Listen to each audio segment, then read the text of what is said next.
절에 보면 이 싸움과 다툼은 어디로부터 시작되느냐라고 성경은 말하고 있습니다. 야고보서 3장 13절에서 18절에 보면 이 다툼은 지혜롭지 못한 것으로 말하고 있죠. 이러한 것은 위로부터 온 지혜가 아니라고 말하고 있습니다. 그러면서 야고보서 3장 16절은 이렇게 말합니다. 시기와 다툼이 있는 곳에는 혼란과 모든 악한 일이 있다라고 성경은 말하고 있죠. 싸움과 다툼의 근원은 여러 가지가 있는데 첫 번째로 싸움은 보복하는 데서 시작이 됩니다. 여러분 보신 분들도 있겠지만 이 방송인 한문철 변호사가 진행하는 이 운전 관련 방송을 잘 아실 것입니다. 이 프로그램은 교통사고 사례를 분석하고 이제 법적인 책임, 이제 운전자들의 대처법에 대한 설명을 하고 있는 프로그램이죠. 특히 이 블랙박스를 영상을 활용해서 사고 상황을 해석하고 또 보험을 어떻게 받을 수 있는지 또 법률적으로 어떻게 나에게 혜택이 있는지 조언하는 것으로 유명하죠. 간혹 가다가 진행하는 프로그램을 보면 이 보복 운전하는 것을 담은 영상들이 있습니다. 자신의 길을 진로 방해했다는 이유로 기분 나쁘게 했다는 이유로 똑같이 그 차한테 보복을 하죠. 그러면서 희열을 느낍니다. 나의 감정을 저 사람도 이렇게 느꼈겠지, 전해줬겠지. 이렇게 보복 운전을 하게 되는 것은 내가 당신한테 이런 기분을 느꼈으니까 당신도 한번 똑같이 당해봐. 이런 식으로 보복 운전을 한다라는 것이죠. 이런 보복 운전, 이러한 감정들은 어떻게 보면 이런 영화나 드라마를 통해서 우리에게 전해진 것 아닌가 싶습니다. 이 복수하는 드라마 또 영화 사람들에게 굉장히 인기가 많습니다. 내가 하지 못하는 것을 이 스크린에서 보여준다라는 것은 어떻게 보면 이 짜릿하면서도 희열을 느끼는 사람들이 많이 있다라는 것이죠. 대리 만족을 느낍니다. 복수를 함으로써 자기 만족을 얻게 된다라는 것이죠. 성경에서도 보면 복수에 대한 이야기는 계속해서 나타나죠. 창세기 34장에 보면 레아가 낳은 딸 중에 이 디나라는 딸이 있습니다. 디나가 그 땅의 여자들을 보러 나갔을 때 그 지역의 족장 하물의 아들인 세겜이 이 디나를 보고 욕정을 품게 되죠. 왜 하필 디나는 그 땅의 여자들을 보러 나갔을까? 그 안에서 놀았으면 다행인데 세상적인 마음, 세상적인 호기심 이것 때문에 그 디나는 그 땅의 여자들을 보러 나갔다라는 것이죠. 그것의 결과는 참혹했죠. 이 세겜이라는 사람에게 강제로 강간을 당하게 됩니다. 그래서 세겜은 아버지 하물에게 조르죠. 나 디나와 이제 결혼하고 싶습니다. 이 여인을 제 아내로 삼고 싶습니다. 이렇게 말하게 됩니다. 히위족 속에게 강간을 당했다고 들은 이 야곱의 아들들은 이 사실을 듣게 되는데 자신의 동생이 이런 것에 당했다는 것에 화가 치밀어 올랐다라는 것이죠. 이 세겜은 야곱과 그의 아들들에게 이렇게 말합니다. 내가 너희에게 큰 혼수와 예물을 줄 테니 말만 해. 뭐든지 다 줄게. 그런데 이 야곱의 아들들은 강간을 해놓고 당당하게 이렇게 말하는 세겜이 어떻게 보면 죽일 만큼 미웠죠.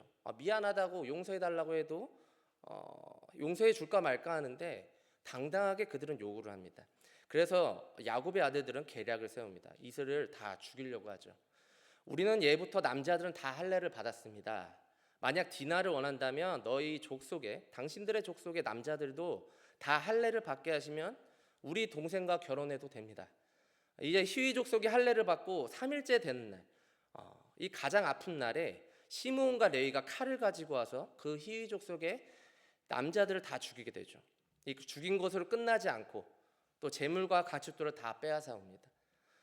시므온과 레위가 이렇게 행동한 것에서 야곱이 칭찬했을까요? 절대 아닙니다. 혼나게 되죠. 이렇게 복수를 하게 되면 결국은 주변에 있는 가나안 족속과 이 브리스 족속들이 자신들의 가족들에게 보복당한다라는 것을 야곱은 누구보다 잘 알고 있었습니다. 이스라엘의 역사를 보면 이스라엘과 팔레스타인이 오랫동안 전쟁이 끊이지 않았습니다. 이것은 창세기에 볼 때에 이삭과 이스마엘에서부터 싸움이 시작되었죠. 아브라함과 이삭과 야곱을 통해서 하나님의 약속의 자녀로서 이스라엘이라는 민족을 세우게 되죠. 약속의 씨가 아닌 이 이스마엘은 아브라함에게 버림받았지만 하나님께서는 이 민족도 버리지 않으셨습니다. 그러나 이스라엘은 계속해서 이 팔레스타인 나라에 유대인의 정착민을 두고 자신의 나라로 만들려고 했습니다. 그러니 이 팔레스타인 민족에게는 오랫동안 이 미움과 증오의 대상이 이스라엘 민족이 되었죠. 1987년에 이 팔레스타인에 하마스라는 단체를 세우게 됩니다. 이 단체는 이스라엘을 대적하는 집단으로서 자살 폭탄 테러가 활발하게 생겨났던 곳이죠. 이 자살 폭탄 테러에서 성공하게 되면 이 조직은 기뻐합니다. 우리가 신의 뜻에 합당한 일을 했다. 자신들이 미워하는 자신들의 원수인 이스라엘 민족들이 고통당하는 곳에서 희열을 느낀다라는 것이죠. 자살 폭탄 테러하는 사람들은 어렸을 때부터 교육을 받는 사람들도 있습니다. 가족 중에 전쟁으로 죽은 사람이 있다면 그들의 형제들을 꼬드겨서 쇠뇌를 시키죠. 정의롭게 행동하라고 하면서 이스라엘 민족에게 해를 끼치는 것이 의롭게 하는 행동이라고 가르치게 됩니다. 보복이 곧 정의다라고 가르치는 것이죠. 이 팔레스타인뿐만 아니라 이스라엘에도 과거에 화를 참지 못하고 보복하는 일이 있었습니다. 지금도 몇 주 전까지만 해도 이스라엘과 팔레스타인이 휴전을 했지만 이스라엘이 가자 지구에 폭격을 감행하지 않았습니까? 이것은 아직도 이스라엘이 팔레스타인에 대해 풀리지 않는 감정이 남아 있어서 그렇다라는 것이죠. 양쪽이 서로 진정한 용서와 사랑 없이는 이 악한 감정은 사라지지 않을 것입니다. 두 번째로 싸움과 다툼의 근원은 욕심 때문에 생겨나게 됩니다. 욕심을 부려도 얻지 못하면 살인을 하고 탐내어도 가지지 못하면 다투거나 싸우게 됩니다. 그렇게 욕심내고 시기하고 죽인다고 자기 것이 되지 않는데 왜 그렇게 살아가는지 야고보는 답답했습니다.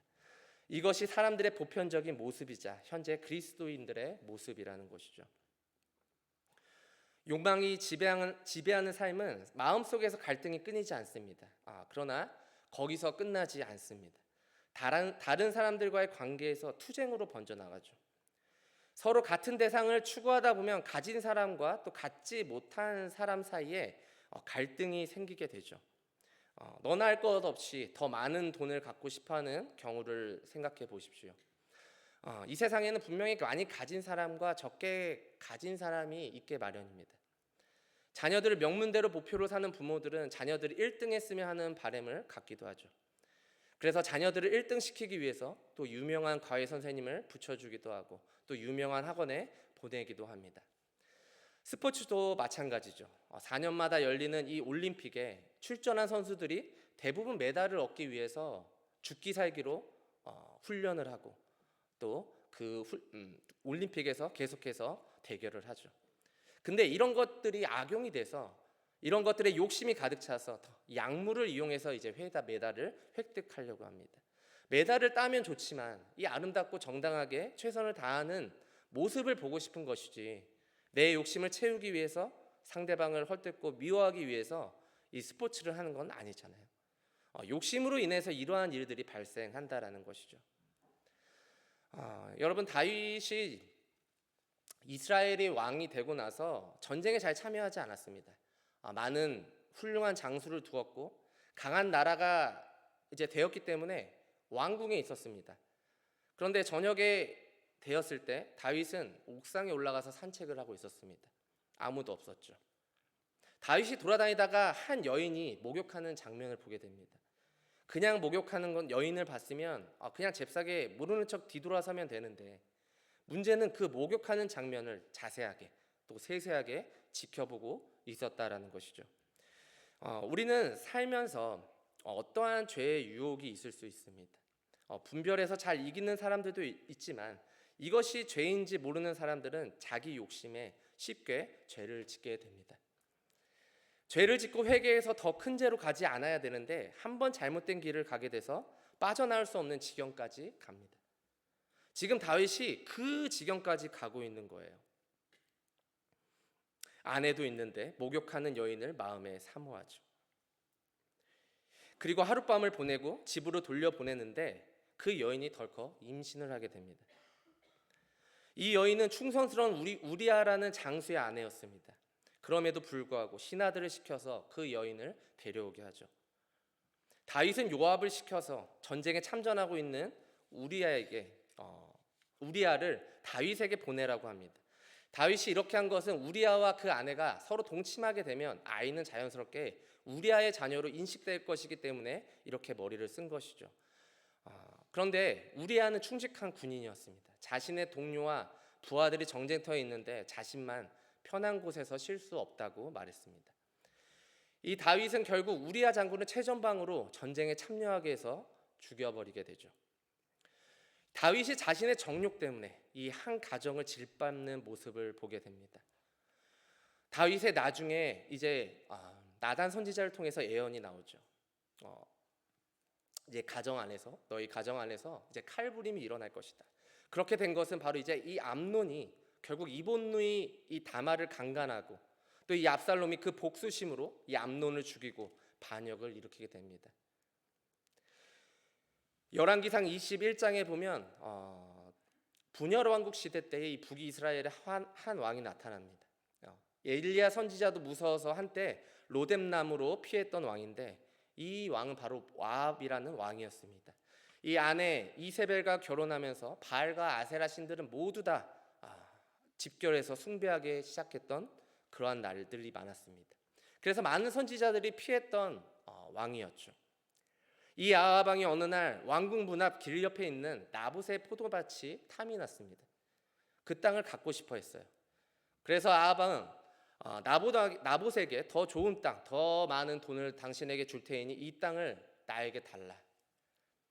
그런데 나봇은 이 땅을 팔고 싶지도 않았고 아무리 많은 돈을 준다 해도 이 땅은 줄 수 없다고 단호하게 말하죠. 이 아합 왕은 자신이 갖지 못함으로 혼자 이제 끙끙 앓게 됩니다. 근데 옆에서 지켜보던 이세벨이 이렇게 말하죠. 이스라엘 왕으로서 왜 고민합니까? 당신은 왕이십니다. 왕인데 왜 그 땅 하나 가지고 이렇게 끙끙 앓느냐 이렇게 말하고 있는 것이죠. 그래서 이세벨을 통해서 거짓 증인을 내세워서 나봇이 하나님과 임금을 욕했다는 이유로 죄를 다 뒤집어 씌우게 되죠. 그리고 돌로 나봇을 죽이도록 명령을 합니다. 그리고 그 포도원을 취하게 되는데 하나님은 엘리야 선지자를 통해서 아합 왕에게 메시지를 줍니다. 나봇이 피를 흘린 그곳에서 이세벨의 피를 개들이 핥으리라. 이것은 나봇이 죽은 곳에서 이세벨의 죽음을 말하고 있다라는 것이죠. 다윗과 아합 왕을 보셨지만 이들의 욕심이 결국 살인까지 저지르게 되는 모습을 보게 됩니다. 내 안에 욕심이 들어가면 다른 사람의 안위는 우리가 살피지 않게 됩니다. 이것은 하나님이 주는 생각이 아니라 세상이 주는 생각이고 악한 정욕이 또 싸움과 다툼을 일으킨다라는 것을 보여주고 있습니다. 보복이나 욕심은 하나님으로부터 온 것이 아니라 세상으로부터 오는 악한 일입니다. 오늘 본문에서 또 한 가지 살펴볼 것은 야고보 선생님은 기도에 대해서 말씀해 주고 있습니다. 야고보서 4장 3절입니다. 우리 다 같이 함께 읽도록 하겠습니다. 시작. 구하여도 받지 못함은 정욕으로 쓰려고 잘못 구하기 때문입니다. 아멘. 내가 기도할 때 중요한 것은 내 욕망을 위해 기도할 것인가, 하나님의 뜻 실현을 위해 기도할 것인가에 있습니다. 기도하는 데 있어서 내 욕망이 들어가면 세상이 바라보는 기준과 다를 바 없습니다. 예를 들어 내 이상형에 맞는 배우자를 위해 기도할 것인가, 하나님의 뜻을 위해 나에게 붙여주는 배우자를 위해 기도할 것인가. 결혼 안 한 사람들이 고민하는 문제죠. 또 하나는 돈을 많이 벌기 위해서 기도를 하는데 돈을 많이 얻는 것이 어떠한 목적이 있느냐라는 것입니다. 내가 이 좋은 외제차와 좋은 대리석, 깔린 집을 사기 위해서, 아니면 해외여행 가기 위해서, 그걸 놓고 기도한 사람과 어려운 선교 지역과 또 혹은 가난한 이웃들 또 돕기 위해 물질을 구하는 사람은 천지 차이라는 것이죠. 사람들이 뭐가 잘 안 될 때 막 기도원을 찾습니다. 많은 사람들에게 잘못 해석되어서 오해된 부분도 있는데, 기도원에 가서 금식하면서 기도하면 뭔가 응답해 주시겠지, 돈도 사업도 결혼의 축복이 열린다 이러면서 이제 금식을 하면서 기도하시는 분들도 있습니다. 그런데 그 중심에 내 욕구의 충족이냐 하나님의 뜻을 구하느냐에 따라 하나님의 마음을 움직이는 기도는 다르다라는 것이죠. 야고보서 4장 4절에 보면 가늠한 여인들아, 세상과 벗된 것이 하나님과 원수됨을 알지 못하느냐? 그런즉 누구든지 세상과 벗이 되고자 하는 자는 스스로 하나님과 원수되는 것이니라. 이렇게 말씀하고 있습니다. 이 세상을 찬찬히 들여다보면 너무나 유혹될 게 많습니다. 점점 더 경제가 어려워지고 또 세상이 강팍해져 갈수록 우리는 죄와 타협하며 살아야 할지도 모릅니다. 오늘 본문에 나온 싸움, 다툼, 살인, 욕심, 이 정욕은 하나님과 정반대되는 삶이죠. 예수님은 하나님의 뜻을 위해서 사셨습니다. 자신의 욕심을 위해서 싸우지 않으셨고 자신의 욕심을 위해서 어떠한 재물을 취하지도 않으셨죠. 하나님의 뜻을 위해서 싸움과 분열 속에서 죄인을 용서하시고 구원을 베푸셨습니다. 이것이 오직 하나님의 뜻을 위해 사셨다라는 것이죠. 마지막 로마 군인에게 잡히기 직전에 이 겟세마네 동산에서 기도하셨었죠. 이렇게 기도한 것은 당신이 십자가에 달릴 것을 아셨기 때문입니다. 예수님은 제자들도 함께 기도해 주기 원했지만 제자들은 그러지 못했습니다. 로마 군인들이 이제 예수님을 잡으러 왔습니다. 그러자 베드로가 로마 군인의 칼을 빼들고 로마 군인의 귀를 잘라버리죠. 이것은 많은 사람들이 볼 때 박수 받을 만한 행동입니다. 역시 예수님의 수석 제자다. 사복음서에서 빠지지 않던 이름 베드로. 의리가 있다. 세상 사람들이 볼 때 이 베드로가 칼을 들고 서 있는 모습이 정당했겠죠. 자신이 존경하는 분이 위험에 처해 있는데 가만히 지켜보는 자가 누가 있을까요? 무력을 사용해서라도 막고 싶었던 것이죠. 그런데 예수님은 그런 베드로에게 화를 내셨습니다. 마태복음 26장 52절에 보면 이에 예수께서 이르시되 내 칼을 도로 칼집에 꽂으라. 칼을 가지는 자는 다 칼로 망하느니라. 이렇게 말씀하고 있습니다. 세상의 방법으로 생각하면 내 자신을, 내 나라를, 내 가족을 지키려면 맞서 싸우라고 말하죠. 한 대 맞으면 두 대 때리고 세 대 맞으면 네 대 때리라고 말합니다. 맞고만 다니지 말라는 것이죠. 그런데 예수님은 이것은 결국 싸움과 분열로 인해서 계속해서 싸우게 될 것이다 라고 말씀하신 부분입니다. 세상의 생각으로는 칼을 빼들 수 있지만 그 칼로 인해서 많은 사람들이 싸움과 다툼이 일어날 수 있다는 것을 우리는 알아야 합니다. 4절 첫 부분에 간음에 대해서 우리는 깊이 묵상을 해봐야 될 것입니다. 야고보는 영적으로 이 간음하는 그리스도인들에게 간음한 여인들아 이렇게 말하고 있습니다. 영어로 어덜트러스라고 해서 이 뜻은 불륜이라는 뜻입니다. 불륜은 보통 결혼한 사람이 배우자가 아닌 다른 사람과 부적절한 관계를 맺을 때 쓰이는 표현이죠. 결혼하면 한 사람만 우리가 바라봐야지 다른 여인을 바라보고 다른 여인과 사랑에 빠지면 그 가정은 깨집니다. 하나님과 우리의 관계도 마찬가지라는 것이죠. 그리스도인인 우리들이 누구만 봐야 되나요? 당연히 하나님만 바라봐야 되는데 세상에 바라나 하나님께 바라나 우리는 걸치고 있으니까 우리의 신앙도 바뀌어지지 않는다라는 것이죠. 그러니까 하나님과 나의 관계도 화목하지가 않은 것입니다. 하나님께 예배하러 나오지만 말씀이 귀에 들어오지 않고 우리가 찬양과 기도를 하는데 은혜가 되지 않는다면 우리가 하나님과 나의 관계를 살펴봐야 될 줄 믿습니다. 많은 그리스도인들이 기도는 하는데 싸우고 다툽니다. 기도는 하는데 내가 필요로 할 때만 하나님을 찾습니다. 왜 금식하고 무엇을 위해 기도해야 되는지 많은 그리스도인들이 잘못된 기도로 살아가고 있다라는 것입니다. 그러니까 기도 응답받지 못하면 하나님이 살아계시지 않는다라고 생각하는 사람들도 많이 있습니다. 몇몇의 그리스도인들이 하나님을 오해합니다. 마태복음 7장 7절과 에레미야 33장 3절에 보면 이런 말씀이 있습니다. 구하라 그리하면 너희에게 주실 것이요 찾으라 그리하면 찾아낼 것이요 문을 두드리라 그리하면 너희에게 열릴 것이니. 또 에레미야 33장 3절에 보면 너는 내게 부르짖으라 내가 내게 응답하겠고 내가 알지 못하는 크고 은밀한 일을 내게 보이리라. 그러니까 내가 보고 싶은 것만, 내가 믿고 싶은 것만 우리가 성경 구절을 가져와요. 그리고 그 말씀을 붙들고 계속 기도하죠. 내 정욕을 위해서, 내가 원하는 것만 위해서 구한다라는 것입니다. 근데 정욕을 위해서 구하라는 것이 아니죠. 나 잘 살고 나 잘 먹기 위해서 구하라는 게 아니라는 것입니다. 내가 잘 되기 위해서 내 이웃, 내 친구들과 싸우고 다투면서 지내라는 게 아닙니다. 이것은 예수 그리스도 안에 있는 그리스도인의 모습이 아닙니다. 이것은 세상과 벗된 삶의 모습이죠. 요즘 사람들 만나면서 듣는 얘기는 교회가 세상과 다를 바 없는 모습이다. 교회 가면 뭐하냐? 그 사람들도 다 똑같다. 이렇게 듣는 얘기들이 많이 있습니다. 사람들이 하나님께로부터 떠나가게 만든 것은 어찌 보면 저의 잘못이고 또 우리의 잘못입니다. 내가 추구하는 욕심 때문에 사람들의 영혼이 죽어가는 것이고 떠나게 한다라는 것입니다. 자기 욕심을 추구하다 보면 우리는 하나님께 나아갈 수 없습니다. 예배는 드릴지 모르겠지만 공동체 안의 모습은 어쩌면 싸움과 다툼으로 살아갈지도 모른다는 것이죠. 예수님은 이 땅에 왕으로 오셨습니다. 왕으로 오셔서 부유한 곳에서 사신 것이 아니라 가난하고 또 헐벗은 사람들에게 다가가셨습니다.